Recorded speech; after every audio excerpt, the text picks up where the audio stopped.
होमी जहांगीर भाभा, भारत के पास जो आज परमाणु बिजली घर है, चाहे परमाणु बम है, तो हमारे परमाणु कार्यक्रम के जनक कहे जाते हैं होमी जहांगीर भाभा। ये इतने महान वैज्ञानिक थे, लेकिन क्या कहिएगा, एक नियति को कुछ और ही मंजूर था। 4 जनवरी 1966 को इन्होंने एक अपना रिपोर्ट दिया prime minister office, PMO office को।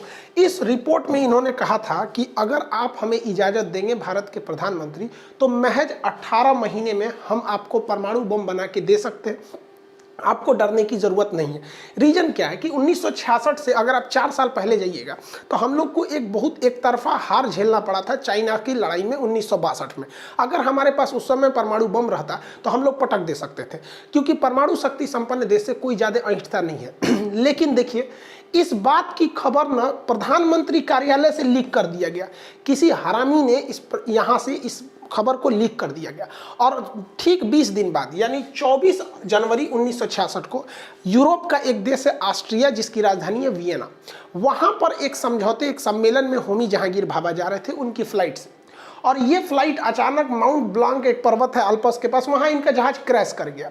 और देखिए कितना बड़े क्रैश हो गया, नॉर्मल क्रैश हो गया। वहाँ पर किसी ने उस पर एक इंक्वायरी भी नहीं बैठाई कि वो क्रैश था या क्या था। बाद में खुलासे में ये पता चला कि उसका जो लगेज पार्ट था उसमें एक छोटा सा जानबूझ के विस्फोट कराया गया था, ताकि उस विस्फोट, वो इतना तगड़ा विस्फोट ना हो सके कि पूरा जहाज ध्वस्त हो सके, बट वो कंपार्टमेंट फट जाए तो थोड़ा सा एरिया ब्लास्ट कर गया। अब जहाज में थोड़ा सा भी एरिया ब्लास्ट करेगा तो जहाज तो गिरेगा ही। अब थोड़ा सा एरिया ब्लास्ट करने की वजह से जहाज गिरेगा तो लगेगा हाँ डिसबैलेंस होकर गिरा था।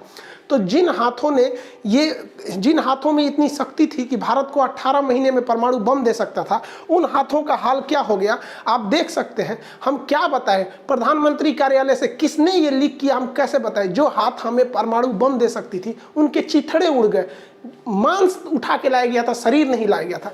दिल को तकलीफ तो यारों अपनों ही पहुंचाते, वरना गैरों को पता क्या ये दिल दुखता किससे। हमारा पीएमओ ऑफिस से किसी कर्मचारी ने लीक किया और हमारे सबसे होनहार परमाणु वैज्ञानिक ने अपना जान गंवा दिया। और हमें परमाणु बम कब मिला? 1974 में जो स्माइलिंग बुद्धा नाम से पोखरण में परीक्षण किए वो सक्सेस नहीं हुआ था। ये कोड नाम याद रखिएगा, एग्जाम में पूछेगा। उसके बाद हम लोग 1998 में अटल बिहारी वाजपेयी के समय 98 नाम के कोड नाम से हम लोग ने परीक्षण किया, तब जाके हम परमाणु संपन्न हो सके यहाँ पर। हालांकि अगर आप देखते, अभी आगे देखते चलिए, हमारे जो स्पेस एजेंसी थी, ये तो परमाणु ऊर्जा का किस तरह से हमने अपने होमी जहांगीर भाभा को खो दिया। हालांकि इन्हीं के नाम पे भाभा एटॉमिक रिसर्च सेंटर है। रेलवे में पूछा भी था बार्क का फुल फॉर्म क्या होता है, Bhabha atomic research centre Mumbai के ट्राम्बे में के पास है ये यहाँ पे। अब इसरो के scientist, Indian space research organisation में जो बहुत बेहतरीन थे, विक्रम साराभाई, इन्हें अंतरिक्ष विज्ञान का जन्मदाता कहा जाता। इनकी दूरदर्शी सोच से पूरी दुनिया थर्राती थी कि अगर यह व्यक्ति ज्यादा दिन जी गया तो भारत को उस ऊंचाई पर लेके चला जाएगा जहां देखने में हमारी आंखें चौधी आ जाएंगी।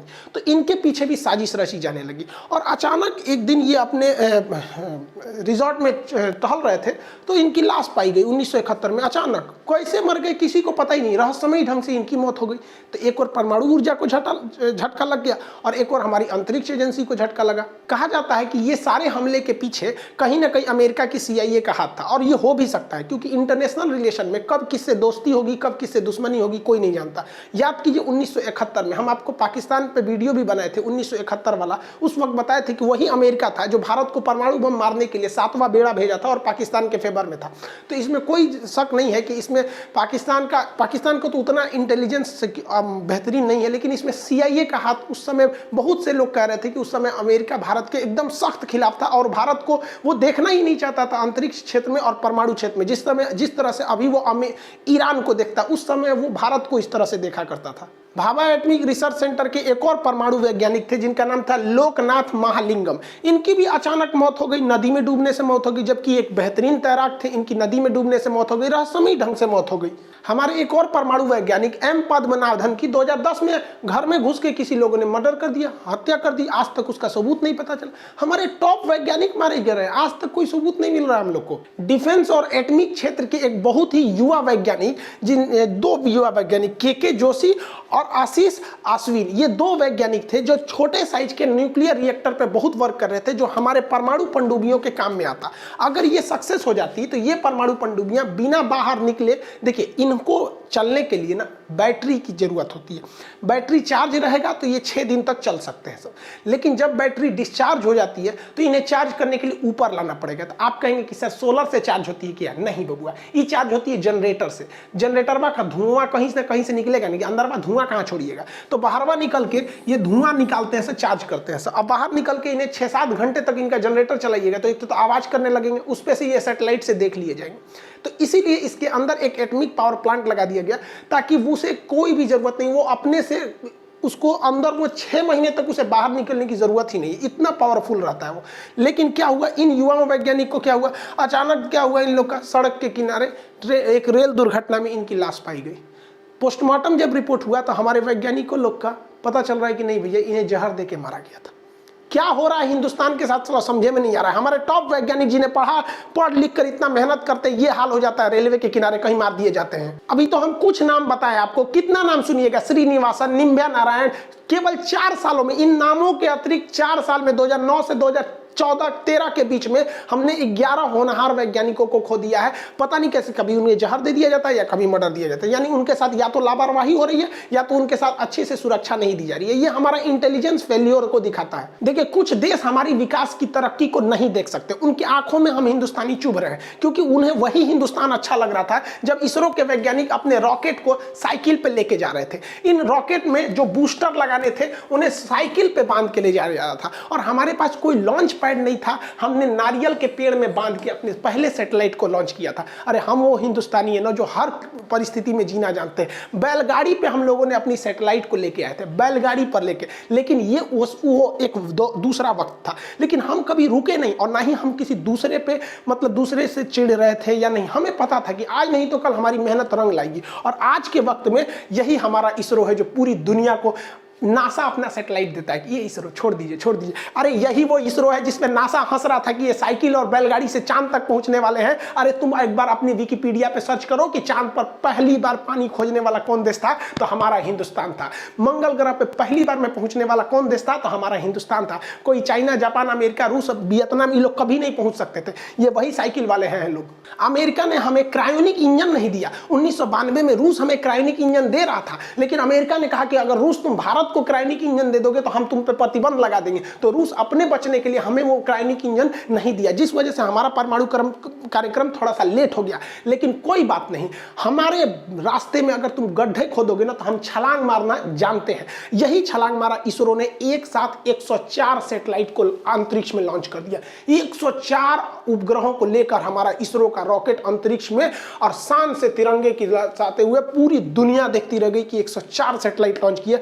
नासा के वैज्ञानिक मुड़ी खजुआ रहा था सर कि रे बाप, ये सैटेलाइट छोड़ रहा है सर कि कबूतर उड़ा रहा है सर, 104 को कैसे छोड़ेंगे। लो सर समझ में आ रहा है। लेकिन कुछ लोगों को ये तरक्की नहीं देखी जाती है। कुछ लोग ये जलते हैं कि ये साइकिल पर रॉकेट घूमने वाले ये आज दुनिया के टॉप रॉकेट कैसे बना लेते हैं। तो तुम हरामियों से हम कहते हैं, हमारी तरक्की नहीं देखी जाती है ना तो अपना नेत्र दान कर दो, वरना फोड़ देंगे लोग हम लोग एक दिन अखियां। यहाँ पर थोड़ी सी बस हमारी लापरवाही हो रही है, इंटेलिजेंस है, वरना अब भारत माँ की तरक्की को कोई नहीं रोक सकता है। तुमको जितना जलना है जल जाओ, क्योंकि आने वाले वक्त में इसरो जो कारनामे करने जा रही है तो तुम्हारे पैर के नीचे से जमीन खसकने वाली है। अभी डीआरडीओ के क्या बताए, डीआरडीओ के गुप्त हथियार के बारे में तू ससुरे जानोगे तो फिर डीआरडीओ वालों के पीछे पड़ जाओगे, इसलिए तुम मत ये जानो तो अच्छा है। भारत सरकार से भी हम कहते हैं कि देखिए हमारे संसद भवन में जो कैंटीन है, उस कैंटीन में जो खाना दिया जाता है वो रेलवे की जिम्मेदारी है। रेलवे की IRCTC कंपनी उसमें खाना को बनाती है, और इसमें सरकार सब्सिडी देती है। हालांकि सरकार ने कहा था कि हम सब्सिडी को खत्म कर देंगे, लेकिन अभी भी सरकार की ओर से दिए जाते हैं। संसद भवन में जो खाने का खर्च आता है वो सालाना 15 करोड़ रुपए आता है।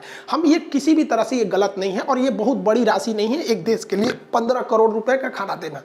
ऐसा नहीं है कि ये 15 करोड़ केवल नेता वहां खा लेते हैं। देखिए 245 लोग राज्यसभा के, 545 लोग लोकसभा के, ये तो लगभग आपके हो जाते हैं आपके 800 के लोग लगभग ये लोग यहाँ पर। लेकिन जो अन्य कर्मचारी हैं, जो सचिव हैं, ये लोग मिला के ये लोग भी बहुत ज्यादा होते हैं, जिन्हें उसी रेट में खाना मिलता है, 1 रुपये का चाय वगैरह जो भी होता है वो अलग बात है। हमारा ये कहना है कि जो खाना IRCTC हमारे सांसदों को खिलाती है, जो खाना हमारे राष्ट्रपति प्रधानमंत्री को ये IRCTC के कैंटीन के थ्रू चला जाता है, 100% सिक्योर रहते हैं कि उस खाने में कहीं भी आर्सेनिक नहीं मिलाया जाएगा या पोलोनियम नहीं मिलाया जाएगा। तो भैया जब ये खाना दिल्ली में पहुंचाते थे तो ये खाना बेंगलोर में भी पहुंचा दो, इसका एक ब्रांच खोल दो बेंगलोर में, वहां भी दे देंगे। यहाँ लोग हैदराबाद में खोल दो, DRDO के ऑफिस में खोल दो। क्या ये लोग देश के लिए जरूरी नहीं है? यहाँ पर इन लोग को पोलोनियम, देखिए अभी तो हम लोग आर्सेनिक से मार रहे हैं, सब आर्सेनिक से ज्यादा खतरनाक पोलोनियम होता है। ये तो सोचो बहुत बड़े VIP लोगों को मार दिया गया।